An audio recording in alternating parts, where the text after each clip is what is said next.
কবিতাৰ শিৰোনাম স্বাধীনতা। কবি ৰংমন অসম।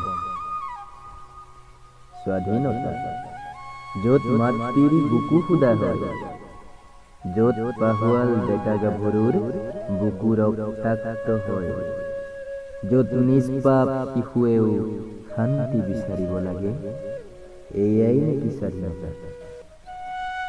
ৰাজনীতিৰ চালনাত য'ত বোকাৰ জনতাই পেটত গামোচা বান্ধে, মাতৃহাৰা শিশু অথবা নিৰীহ বৃদ্ধাই ফুটপাতত বিচনা সাজে, য'ত হাজাৰটা বদনে মুখা পিন্ধি মূৰ দুৱাই আশীৰ্বাদ লয়, পিতৃ মাতৃ অসহায় হাজাৰে জীয়ৰী ধৰি সীতা হয়, য'ত ন্যায় প্ৰাপ্তিৰ দাবী কৰিলে সন্ত্ৰাসবাদী হয়, এয়াই নেকি স্বাধীনতা?